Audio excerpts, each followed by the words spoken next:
예, 잠언 13장 11절, 잠언 13장 11절서부터 계속해서 하나님의 말씀 속에 담겨져 있는 지혜, 하나님께서 우리의 생활의 모든 방면에서 살아가야 하는데 올바르게 지혜롭게 살아갈 수 있는 그 말씀들을 우리에게 주고 계시는데요. 잠언 13장 11절에 와 있습니다.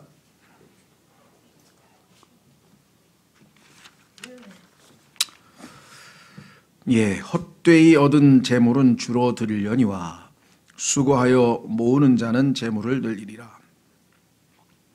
예, 재물을 얻는 것 좋은 것입니다. 성경에 따르면 열심히 일해서 돈을 버는 것은 아주 긍정적으로 좋은 평가가 있죠. 물론 그것을 모아서 또 무엇을 위해서 쓸 것인가 하는 또 한 가지 문제이긴 하겠지만, 그래도 재물을 모으는데 열심히 일해서 모은다면은 그것은 좋은 것입니다.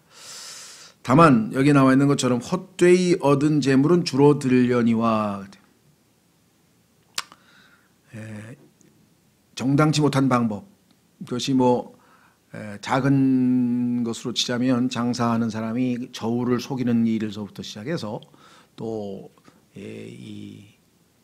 그 좋은 품질의 사과는 과일은 위에다 두고 또 밑에는 아주 좀 품질이 낮은 것을 넣는 방식의 속임수도 있을 것이고요. 또 무게를 줄이는 방법도 있을 것이고요. 또 생선 같은 경우는 물을 집어넣어서 얼려가지고 무게를 늘리는 방법. 하여간 어떤 방법이 됐든지 간에 하여간 정당치 못한 방법. 더 크게는 이제 무슨 투기, 또 도박, 그 다음에 로또 당첨이라 그러나, 이와 같은 방식에 의해서 재물을 얻으면 그것이 그렇게 오래 가지 않습니다.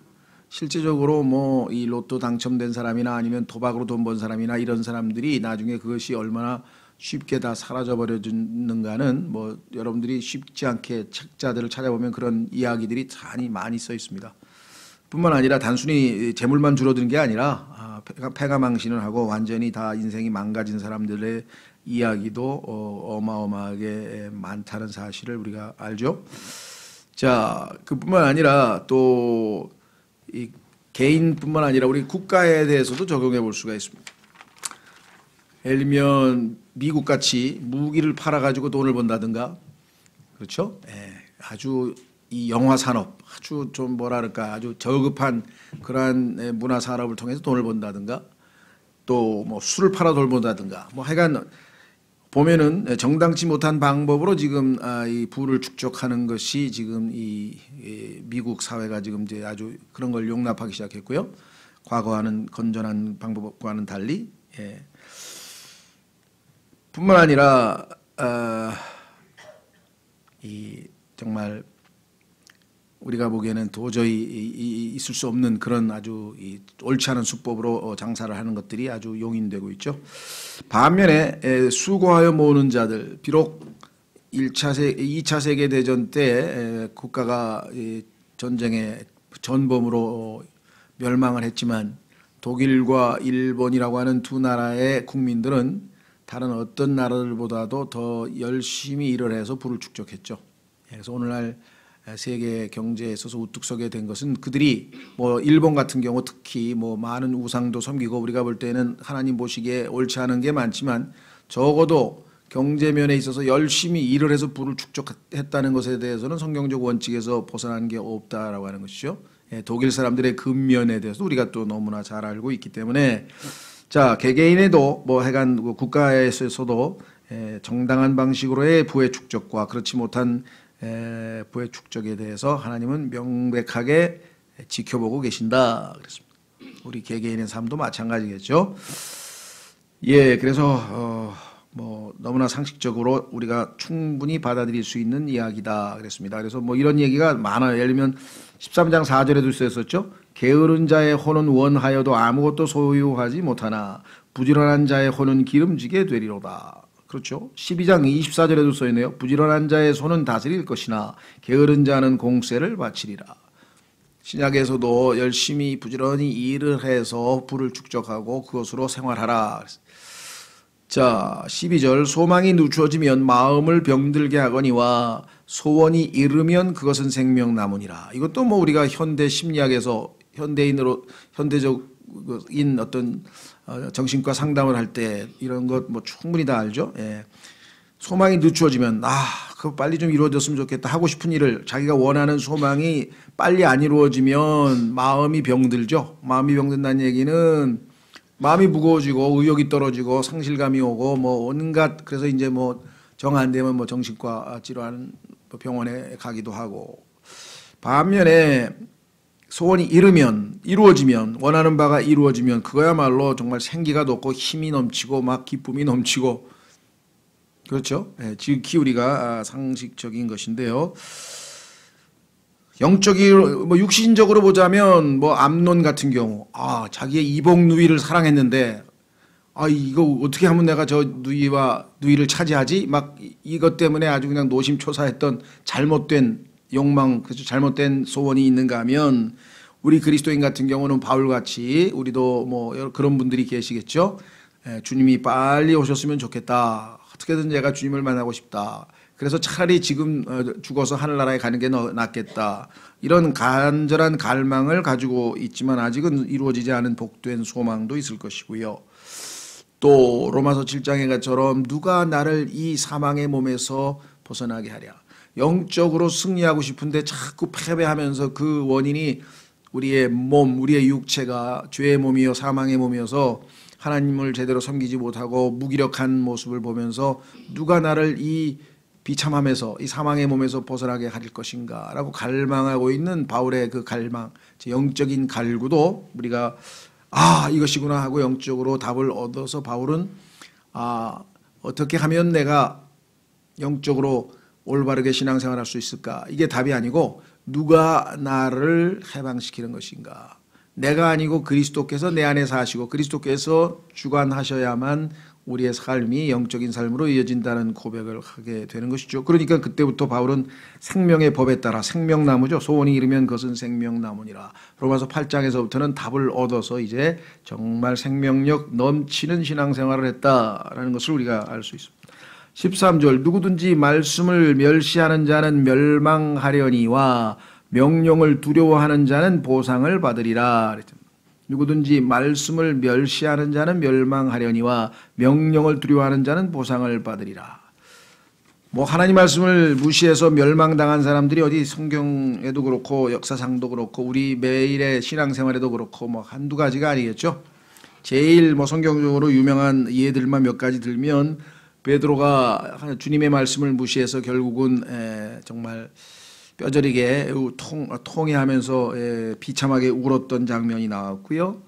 또 요나 같은 경우 하나님의 말씀을 무시하고 결국은 물속에 빠져서 죽어서 고래 뱃속에 들어가 있었었고요. 시드키야라고 하는 왕은 하나님 말씀을 무시하고 결국은 포로로 잡혀가서 눈알 두 쪽을 다 뽑혔죠. 눈알 두 쪽이 뽑혀서 비참하게 장님이 됐었고요. 파라오는 하나님의 말씀을 무시하고 추적했다가 결국은 익사당했고요. 삼손은 하나님의 말씀을 무시하고 결국은 비참하게 정말 거기도 눈알 다 뽑혔죠. 사울도 하나님의 말씀을 무시해서 결국은 왕국을 다윗에게 넘겨주는 비참한 일들을 당했으니 하나님의 말씀을 무시한다는 것은, 멸시하는 것은 정말 당연히 패망입니다. 그렇죠? 하나님이 누구이신지를 알면 그분의 말씀을 무시할 수 없으나, 그러나 과연 우리 그리스도인은 하나님의 말씀을 무시하지 않고 사냐? 엄청나게 무시합니다. 우리의 육신의 욕망이 하나님의 말씀하고 갈등을 일으키다가 하나님의 말씀을 무시한 채, 그렇죠, 우리의 욕망을 따라 생활할 때가 얼마나 많은지 우리 스스로가 뭐 너무나 우리 자신을 잘 알고 있다 이렇게 생각을 합니다. 그렇죠? 예. 그뿐 아니라 여기 보시면 반대가 있어요. 그렇죠? 하나님의 말씀을 멸시하는 자하고 반대는 뭐냐? 두려워하는 겁니다. 두려워하는 거. 그렇죠? 예. 명령을 두려워하는 자는 보상을 받으리라 그랬죠. 자, 출애굽기 20장 20절로 가보겠습니다. 출애굽기 20장 20절로 가면은 하나님께서 왜 이스라엘 백성들에게 하나님에 대해서 두려워하라, 이 두려움에 대한 얘기가 나오는가? 여러분 주변에도 아마 보시면 알지만요. 윗사람, 특히 아버지를 두려워하는 아들은 빗나가지 않습니다. 빗나갈 수가 없어요. 권위에 순종하는 자세를 배우기 때문에. 자, 출애굽기 20장 20절 보시면, 출애굽기 20장 20절 보시면, 출애굽기 20장은 여러분 잘 아시는 것처럼 하나님께서 이스라엘 백성에게 십계명을 주시는 장면인데, 이 십계명을 받는 순간에 어마어마한 엄청난 이벤트가 있었어요. 그것은 뭐냐? 18절에 온 백성이 천둥과 번개와 나팔 소리와 연기 나는 산을 보았으므로 하나님의 거룩한 말씀에 비추어 보니, 십계명에 비추어 보니 이스라엘 백성들은 1번서부터 10번까지 모조리 다 어긴 죄인들이었다는 것이죠. 그러니 심판의 상징인 천둥, 번개, 나팔 소리, 연기 나는 산을 보았으므로 그들이 그것을 볼 때 이동하여 멀리 서서 겁이 났겠죠. 모세에게 이르되 당신이 우리에게 말씀하소서 우리가 들으리이다. 부디 하나님께서 우리에게 말씀하지 말게 하소서 우리가 죽을까 염려하나이다 하매, 하나님께서 여기에서 한 말씀만 더 하면 너희가 이 말씀을 다 어기고 이 말씀을 무시하고 날마다 살아가는구나, 이 소리 한 마디 나오면 그냥 다 즉사할까 봐 겁이 나가지고 아유 제발 당신이 대신 좀 말해주시면 안 되겠냐. 모세가 백성에게 이르되 두려워하지 말라, 너희를 시험하려고 하나님께서 임하셨나니 이것은 자신의 두려움을 너희 얼굴 앞에 두사. 하나님의 두려움이 우리 얼굴 앞에 있으면요 감히 방자하게 죄를 지을 수가 없어요. 삶을, 행동을 함부로 할 수가 없어요. 하나님이 두려움이 우리 앞에 있다면 너희가 죄를 짓지 않게 하려 하심이라 하니라. 죄를 짓지 않는 가장 첩경은 하나님을 두려워하는 것이겠죠. 그렇죠? 뿐만 아니라 성경에 보면 하나님께서 자신을 두려워하는 자들에게 어떻게 대하시는가 한번 확인해 보겠습니다. 이사야서 66장 2절, 이사야서 66장 2절.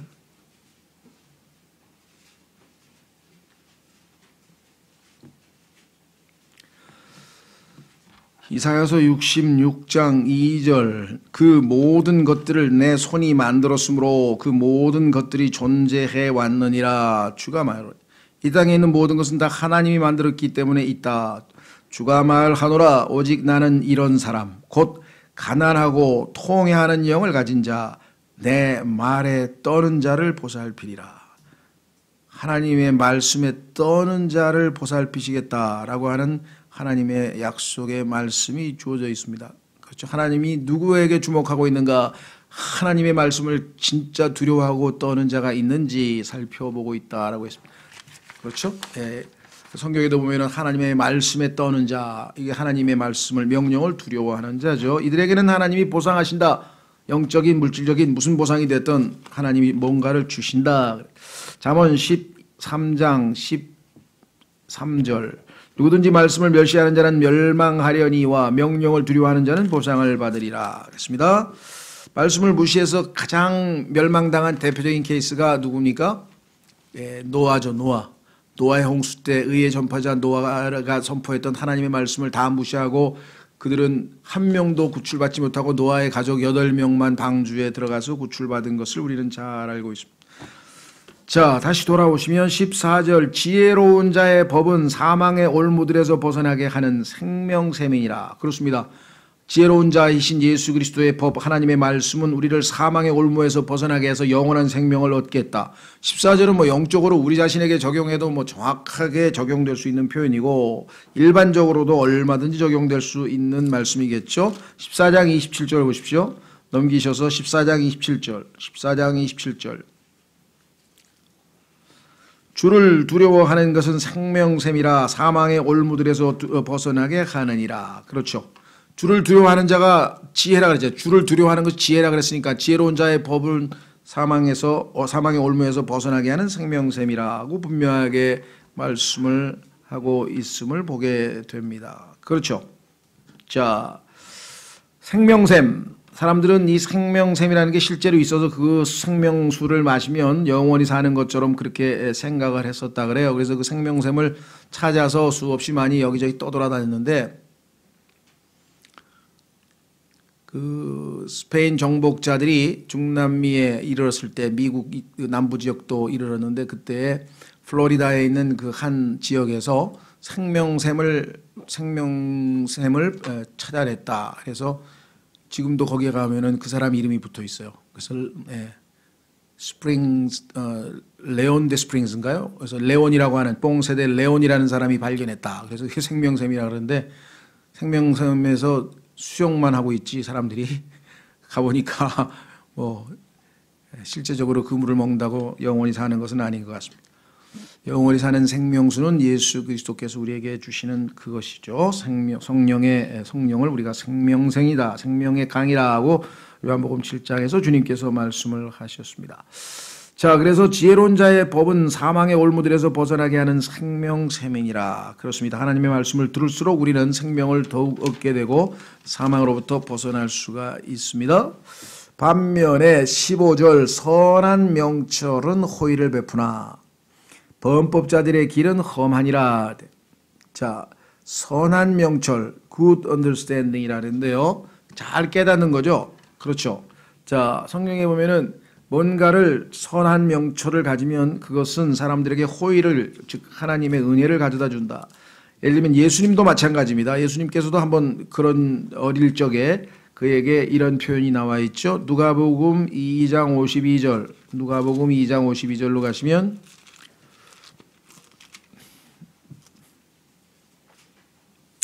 누가복음 2장 52절에서 예수 그리스도의 어린 시절에 대해서 12살 때 있었던 그 예루살렘에서의 사건을 기록하면서 52절 예수님께서는 지혜와 키가 자라며 하나님과 사람에게 더욱 호의를 입으시더라. 그렇게 나와 있습니다. 그래서 선한 명철, good understanding인데요. 하나님의 말씀을 잘 옳게 선하게 잘 깨닫고 받아들이는 사람들에 대한 얘기겠죠. 자, 그래서 선한 명철은 호의를 베푸나 그랬습니다. 반면에 이거는 선한 명철을 하나님이 주시는 그 명철은 우리에게 좋은 것을 가져다 준다라는 것을 너무나 우리는 충분히 알겠는데요. 문제는 뭐냐? 뒤에 나와 있죠. 그 다음에 나와 있는 게 뭐냐? 범법자들의 길은 험하니라. 범법자들의 길, 하나님의 말씀을 어기는 자들의 그 길은 험하다 그랬어요.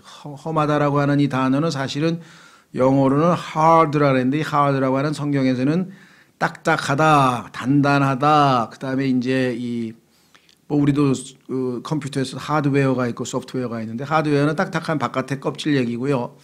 소프트웨어는 안에 나와 있는 건 내용 얘기니까. 또 예전에는 또 이 아이스크림도 소프트 아이스크림도 있지만 하드도 먹었잖아요. 하드. 예전에는 딱딱한 아이스크림밖에 없었죠. 우리 어렸을 때는. 또 이 하드라고 하는 그 표현이 완악하고 강팍하다는 뜻도 써요. 왜냐하면 마음이 부드러워야 되는데 딱딱하게 굳어 있는 사람. 그렇죠? 간이 딱딱하게 굳으면 간경화라 그러잖아요. 그렇죠?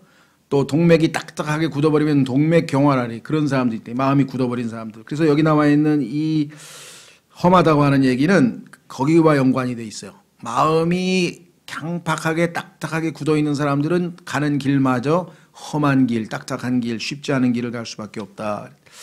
그래서 그들이 가는 길은 넓은 길이지고 얼핏 보면 인기가 있고 사람들에게 막 주목을 받는 길인지는 모르지만 결국은 굽은 길이죠.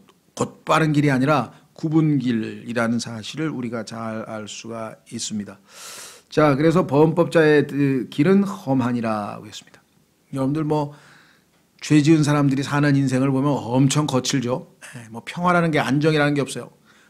나 어디서 누가 쫓아와서 자기 잡으러 올까봐 그냥 총 차고 다니고 막 주먹질하고 그냥 그 분위기가 보면 험악하잖아요. 차분하고 안정된 거하고는 거리가 멀죠. 그러나 선한 명철을 가진 사람은 하나님의 평강과 하나님의 호의를 입고 사는 것이다. 16절 분별 있는 자마다 지식을 가지고 행하거니와 어리석은 자는 자기의 어리석은 짓을 드러내느니라 그랬습니다. 분별 있는 자, 그렇죠? 분별 있다고 하는 것은 뭔가 사물을 제대로 잘 파악해서 확인하고 팩트를 정확하게 인식하는 거죠. 아, 이것이 정확한 사실이 이것이구나. 그런데 정확한 사실도 파악하지 않고 막 어리석은 채 자기 말부터 막 내뱉으면 나중에 주워담지 못할 말을 내뱉을 수도 있다는 것이죠. 그래서 속담에 보면 생각하지 않고 행동하는 것은 조준하지 아니하고 총을 쏘는 것과 같다. 총을 쏘는데 목표물을 조준도 안 하고 쏘는 어리석은 사람이 있는 것처럼 생각도 안 하고 그냥 말부터 하는 사람들이 있다는 것이겠죠. 그렇죠?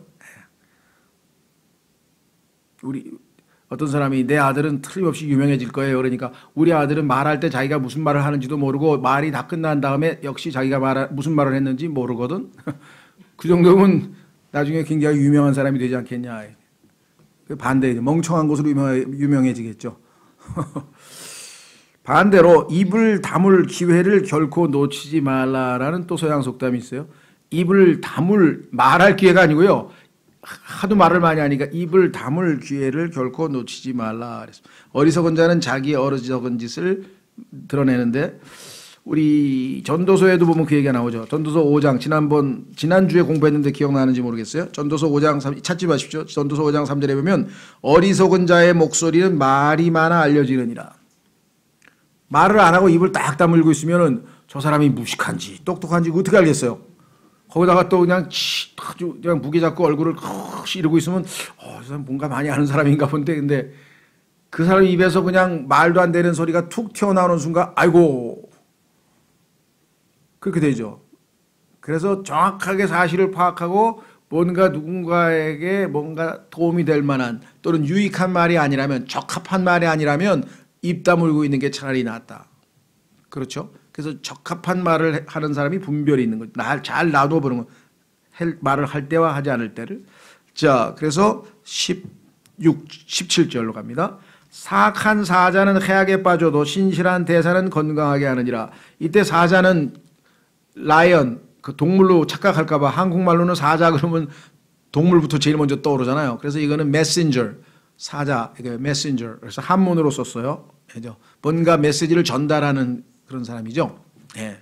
자, 그러니까 누군가가 다른 사람이 시켜서 보냈습니다. 신약으로 치면 사도예요, 사도. 하나님에 의하여 보내심을 받은 자, 이게 사도인데요. 그래서 사가 똑같잖아요. 보냄을 받았다는 뜻으로 사. 그래서 사악한 사자는 해악에 빠져. 하나님께서 하신 말씀을 그대로 전해야 되는데 그대로 전하지 아니하고 반쯤 삭제한다든가 아니면 의미를 몇 단어를 바꿔서 한다든가 오늘날 성경 뜯어 고친 사람들은 사악한 사자에 해당하는 거예요. 하나님이 하신 말씀이 아니라 지멋대로 메시지를 만대로 바꿨죠. 아니, 하나님께서는 분명히 내 모든 일을 주께 맡기라. 그래야면 너의 생각을 바로 잡아 주시리라. 내 생각이 바로 잡히리라 그랬더니 내 모든 일을 여호와께 맡기라. 그래야면 너의 경영하는 것이 이루리라. 갑자기 돈 잘 번다로 변질돼 버리면 그런 메시지를 전하면 어떻게 되겠어요? 지난번에 잠언 16장 다음 몇 주 있으면 나오겠네. 16장 3절. 그렇죠? 예. 아주 사악한 사람이요. 사악한 사자는 해악에 빠져도, 그렇죠. 반면에 어떻게 됩니까? 신실한 대사는 여기서 ambassador, 우리가 한국에 가 있는 사람은 주미 한국 대사, 그다음에 미국 대사가 한국에 왔으면 주한 미국 대사 이러죠. 예, 그렇게 되면 그 대사는 자기의 본국에서 본국의 이익을 위해서 본국의 명령, 본국이 전달하는 메시지를 상대국에게 정확하게 전달을 해야 되는데, 그렇죠. 그 사람들은 건강하게 하느니라 그랬어요. 제일 유명한 대사는 당연히 예수 그리스도께서 하나님의 대사로서 이 땅에 오셔서 정말 우리를 건강하게 만들었죠. 치유해 주셨죠. 그 다음에 그의 대를 이어서 사도 바울이 예수 그리스도께서 돌아가신 이후에 하늘로 승천하신 이후에 그는 이 땅에서 이방인들의 사도로서 부르심을 받았다. 이렇게 얘기했어요. 그러면 사도 바울 정도로 돼야 유명해야 대사인가? 그렇지 않습니다. 우리도 대사입니다. 우리도 대사. 확인해 보겠습니다. 고린도후서 5장 20절. 자기가 대사인지도 모르는 분도 계세요. 예. 여러분들은 아마 우리나라에서 제일 센 사람이 주미 대사겠죠? 주미 대사는 거의 장관급이잖아요. 장관을 하고 난 다음에도 주미 대사로 가라 그러면 가잖아요. 그렇죠? 예. 저도 제 동기 중에 주미는 아니고 주유엔, 지금 현재 이제 유엔 주재 대사가 있는데 아직도 보니까 대부분 다 현역에서 물려났는데 그거는 장관급이어가지고 아마 이제 정년에 해당이 안 되나 봐요. 예, 그래서 그 친구 아직도 지금 있는데 대사. 외교관의 꽃이라 그러죠. 그래서 외무고시를 들어가면, 외무고시 합격하면 마지막 순간에 대사를 2번 하고 정년이 끝나요. 그래서 이제 뭐 조그만 그 안에서 뭐 실력이 좀 출중하면은 뭐 일본 대사, 뭐 중국 대사 이런 거 뭐 굉장히 뭐 비중이 큰 거고요. 뭐 그렇죠. 이 친구는 스페인 대사도 하고 이제 그다음에 유엔 대사도 하고 2번 했는데 어떤 사람 보면 뭐 저기 뭐 아프가니스탄 대사, 뭐 콩고 대사 뭐 이런 2번 하면 끝날 수도 있어요. 예. 그러니까 뭐 자기의 뭐 전공 분야에 따라 다 달라지게 어쨌거나 약간 대사를 2번 하면은 마지막이더라고 대부분 다 보니까. 예. 그래서 이제 뭐 이제 이번에 나가면 끝이야. 그러면 2년 있으면 끝이야. 그래서 대사 2번째니까 뭐 이런 사람들. 자 여기 보시면 우리도 대사예요. 우리는 그리스도의 대사이기 때문에 차원이 달라요. 차원이. 자 한번 확인해 보겠습니다. 고린도후서 5장 20절. 고린도후서 5장 20절.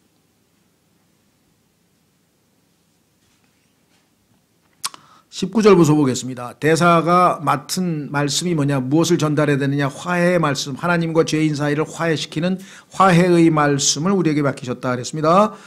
고린도후서 5장 19절 곧 하나님께서 그리스도 안에 계시사 세상을 자신과 화해하게 하시며 그들의 범법을 그들에게 돌리지 아니하시고 화해하게 하는 말씀을 우리에게 맡기셨느니라. 그런즉 하나님께서 우리를 통해 너희에게 간청하시는 것 같이 이제 우리가 그리스도를 위한 대사가 되어 그리스도를 대신하여 너희에게 간구하노니 너희는 하나님과 화해하라. 하나님께서 죄를 알지도 못한 그분을 우리를 위하여 죄가 되게 하신 것은 우리가 그분 안에서 하나님의 의가 되게 하려 하심이라.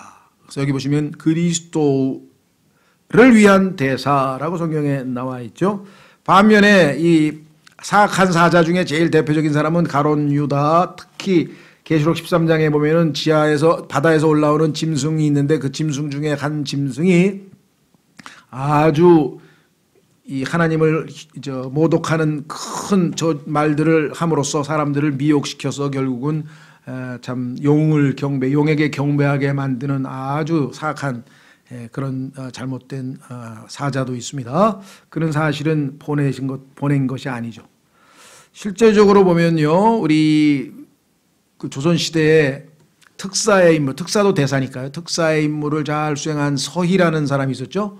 그 사람이 그 거란족이 쳐들어왔을 때 소선영인가요? 그래서 거란 장군에게 가서 정말 아주 명쾌한 그런 메시지를 해서 더 이상 침략을 하지 아니하고 이제 국경에서 돌아가게끔 아주 설득을 잘한 사건으로 해서 뭐 이렇게 드라마도 나오고 그런 것 같은데요. 그 다음에 반면에 이 사악한 사자 중에 하나는 게하시입니다. 게하시는 보내지도 않았는데 지가 보냄을 받았다고 거짓말로 가가지고 그 바빌론제 옷하고 금덩어리하고 하나 달라고 하면서 나만 장군에게 거짓말을 쳐가지고 사악한 물질을 취득했던 대표적인 사람도 있죠. 자, 뿐만 아니라 오늘날 영적으로 우리에게 좀 약간 비유적으로 적용하자면 이 땅에서 우리에게 뭔가 메시지를 전달하는 모든 것들은 다 대사요 사사입니다. 그 중에서 오늘날 제일 사악한 사자 인터넷이죠. 반면에 신실한 대사 역시 인터넷입니다. 이것을 어떻게 사용하느냐, 좋게 사용하면 신실한 대사가 되는 거고 아주 잘못 사용하면 사악한 사자가 되는 것이고, 이것을 누가 결정하느냐? 사용자가 결정해요. 사용자의 마음이 하나님 앞에 올바로 서 있으면 신실한 대사라도 좋은 성경 말씀, 순수한 설교 말씀 다 인터넷 다 미디어를 통해서 유튜브를 통해서 듣잖아요. 반면에 거기서 아주 온갖 잡스러운 걸 갖다가 받아들여 가지고 아주 인생을 망치는 사람, 스스로 쓰레기임을 입증하는 사람들도 있잖아요. 자, 18절 훈계를 거절하는 자에게는 가난과 수치가 있으려니와. 그렇습니다. 하나님께서 훈계했는데 그거 훈수 잘 들어서 그대로 해야죠. 근데 안 하고 스스로 가난과 수치가 있으려니와 책망을 중히 여기는 자는 존경을 받으리라. 그렇습니다. 책망을 잘 듣고 마음을 탁 고쳐 잡아서 새 출발하게 되면 그야말로 존경받는 일이 있겠죠. 예. 자, 그래서 이 대표적인 사람, 수치당한 사람, 훈계 거절해서 수치당한 사람, 이 요나라고 하는 사람, 요나. 하나님께서 말씀하신 대로 안 하고 화딱지가 난 거예요. 왜 화가 나냐? 아니, 애국자입니다. 예, 편협한 애국자인데 자기의 원수 나라가 아시리아라고 하는 나라가 있었어요. 근데 아시리아라고 하는 나라에 니느웨라고 하는 성읍이 있었는데 하나님께서 갑자기 자기 보고 니느웨에 가서 회개의 메시지를 회개하라. 3일 만에 3일이 있으면 너희 나라는 다 망한다. 하나님이 전한다 하고 지금 메시지를 신실한 사자로서의 역할을 해야 되는데 가만히 생각하니까 말이 안 된다. 이게 왜? 지금 아시리아는 원수예요. 그래서 자기는 요 못된 나라를 하나님이 그냥 내리쳐서 망하게 만드실 거를 잔뜩 기대하고 있는데 가가지고 회개하라고 외쳤는데 만약에 그 말씀을 무시하지 않고 회개를 해버렸다. 그럼 하나님 회개하는 사람은 다 용서를 해준단 말이에요. 하나님을 안단 말이에요. 하나님의 성품을. 그럼 이 나라가 잘 돼가지고 강력해지면 이스라엘은 뺀질뺀질 하나님의 말씀도 안 듣고 그러면 요놈들이 쳐들어와가지고 이스라엘을 잡아먹으면 우리나라 망하게? 난 못합니다. 이제 편협한 국수주의자인데요. 우리나라도 보면 이 태극기 부대도 그렇고 이 하나님의 원대한 뜻을 생각하지 않냐고 그냥 국가주의에 몰입해가지고 그냥 막 이런 사람들이 있는데 하나님의 말씀 전체를 한번 보지. 하나님께서 이유가 있으니까 아시리아에 가라 그랬을 거 아니에요. 근데 안 갔어요. 그래가지고 도망을 쳤어요. 그래서 배를 타고 저 멀리 스페인에 가는 다시스로 가는 배를 타고 그 다음에 사람들 눈에 안 띌까봐 저 배미창에 가서 골아 떨어져서 자버렸어. 그랬더니 그냥 하나님께서 요 요나를 심판하기 위해서 그 배가 그냥 풍랑에 막 흔들리고 난리 법석이 나가지고 다 죽게 생기니까 배를 타고 있던 사람들이 아이고 이 신이 노였나 보다 해가지고 와서 제사를 지내고 그냥 막 별짓을 다 해도 막 안 되는 거예요. 근데 보니까 저놈 아래쪽에 누가 자고 있어. 이놈이 이제 이렇게 올라와 보니까 왜들 그러시오 그러니까 넌 누구냐? 직업이 뭐야? 어디서 왔어? 넌 누구야? 그랬더니 고백을 하고 한다는 소리가 걱정 마시오. 이건 나 때문에 일어난 거니까 우리 하나님이 내가 말 안 들어가지고 나 때리는 거니까 나를 집어서 그냥 바닷속에 던지면 모든 일이 다 가라앉을 겁니다. 이렇게 얘기를 했다 이거죠. 그렇죠? 그러니 이방인들 앞에서 그냥 수치스럽게 내가 범인이요 하고 얼마나 창피스럽겠어요. 그죠? 수치당한 그 요나의 이야기가 아주 우리에게 잘 남아 있습니다. 그렇죠? 그 다음에 훈계 거절한 사람 중에 노아의 홍수 때 노아가 무려 120년 동안 매일 설교를 하는 거예요. 곧 비가 하늘에서 내려와서 땅이 다 물에 잠길 테니까 빨리 회개하고 돌아오라고 아무리 해도 거부했죠. 소돔과 고모라 사람들도 핑픽거리고 웃어댔죠. 그러니까 훈계를 거절하는 자에게 가난과 수치가 있는 거는 너무나 많고요. 자식도 키워보세요. 부모들이 훈계했을 때 그 우습게 여겼다가 다 아주 나중에 가난해지고 이 수치스러운 처지에 있어가지고 막 형제들한테 가서 손 빌려가지고 얻어먹으려고 돌아다니고 이런 사람들이 어디 한둘인가요? 자, 반면에 책망을 중히 여기는 존경을 받으리라. 하나님께서 하신 책망을 잘 듣고 바로 잡혀. 책망을 들으면 correction, 고쳐주신다. 책망에 올바로 반응하면 하나님께서 고쳐주시고 그 다음에 바른 길을 걸을 수 있게 해주신다는 것이 디모데후서 3장 16절의 성경 기록 목적에 나와 있다는 것을 우리는 잘 알고 있습니다. 그렇죠? 자, 19절. 혼에게는 성취된 소원이 달거니와 어리석은 자들에게는 악에서 떠나는 것이 가져가는 것이니라. 자, 혼에게는 성취된 소원이 달거니와. 그렇죠. 소원이 이루어졌으면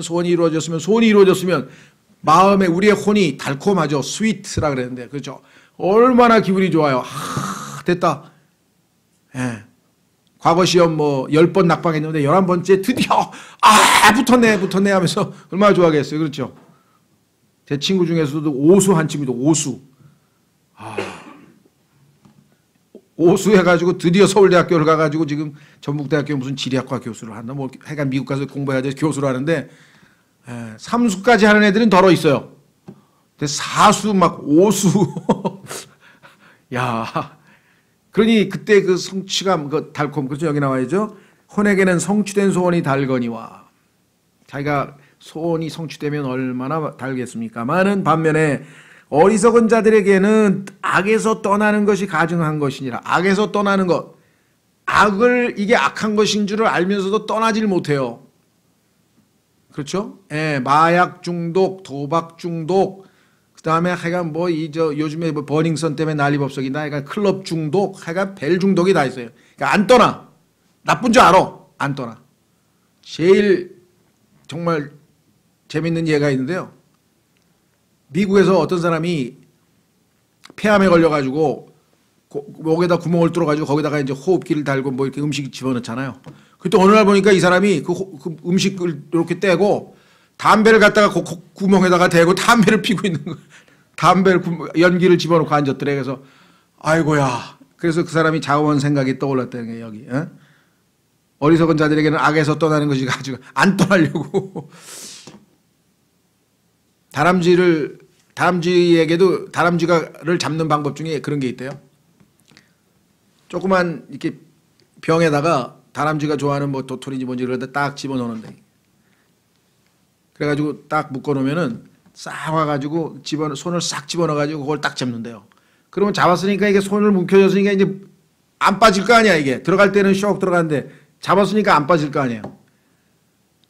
그래가지고 몽둥이를 들고 가가지고 잡으려고, 다람쥐 때려 잡으려고 가가지고 몽둥이를 들고 옆에 서도 그래도 안 놓고 있대. 이게 곧 죽게 생겼는데. 악에서 떠나는 것을 가증하게 여기냐. 야, 우리 주변에도 많죠. 그 폐가 망신하고 그냥 중독, 마약 중독, 여기에서 못 벗어난 사람들, 우리도 일제시대 아편 중독한 사람들도 많았잖아요. 아편쟁이들 보면 그냥 또 못 벗어나고 뭐 이런 사람들이 많이 있었다 그랬습니다. 뭐 우리가 상식적으로 잘 아는데요. 반면에 자 29장 27절 보십시오. 여기 비슷한 말이 써 있네요. 잠언 29장 27절.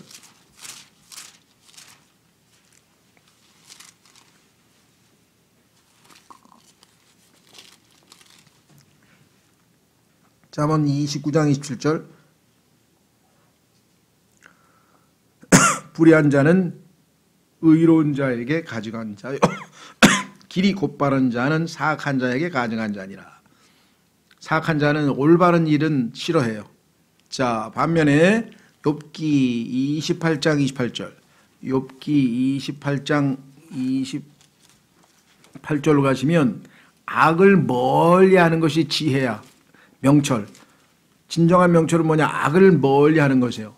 그런데 악을 멀리하는 것을 가증하다고 생각하는 사람하고 악을 멀리하는 것이 옳다고 생각하는 사람하고 두 종류의 사람이 있다는 거죠. 욥기 28장 28절에 보시면 또 사람에게 이르시기를 보라 주를 두려워하는 것이 곧 지혜요 악에서 떠나는 것이 명철이니라. 악에서 떠나는 사람은 뭔가 깨달음이 있는 사람인데 깨닫지 못하는 사람은 악에서 떠나는 것을 싫어해. 안 떠나려고. 자, 다시 돌아옵니다. 마지막 9절. 20절. 오늘은 20절까지 하겠습니다. 20절. 지혜로운 자들과 함께 걷는 자는 지혜로우려니와 어리석은 자들의 벗이 되는 자는 멸망을 당하리라. 그래서 우리 소위 말하면 이 사귐에 대한 법칙이죠. 사귐. 그래서 영어 속담에도 그렇고요. 우리나라 속담에도 있겠죠. 끼리끼리 논다. 끼리끼리 논다. 그렇죠? 예. 그러니까 정말 좋은 친구를 사귀면 거기에 같이 변화될 수 있고 나쁜 친구를 사귀면 나쁜 쪽으로 변화될 수 있고 그래서 어떻게든지 좋은 쪽으로 이렇게 하려고 막 애를 쓰잖아요. 그렇죠?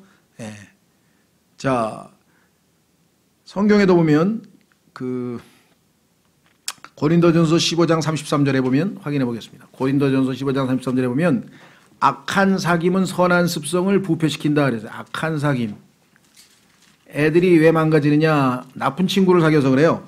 고린도전서 죄송합니다. 15장 33절. 고린도전서 15장 33절. 대부분 애들이 잘못 빠지는 것은 누구 때문이냐? 거의 선배 때문이에요. 예, 선배 따라가가지고 뭐 담배 배우고 술 배우고 막 온갖 못된 짓을 뭐 다 배워요. 그다음 여자들도 마찬가지예요. 언니 따라가다가 다 망해. 성경에 보면 나와. 나쁜 언니 나와. 그래가지고 나쁜 언니가 꼬여가지고 결국은 이스라엘 왕국이 있는데 유다 왕국도 그러니까 언니 동생 사이로 하나님이 설명하셨어요. 나쁜 언니한테 속아가지고 못된 짓을 하는. 그죠?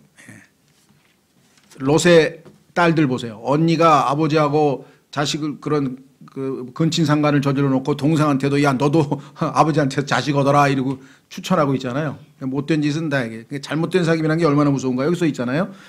속지 말라 악한 사귐은 선한 습성을 부패시키느니라. 악한 사귐이 이건 무서운 겁니다. 그래서 서양 속담에 보면요. 어떤 한 사람은 그가 사귀는 친구를 보면 알 수 있다 그랬어요.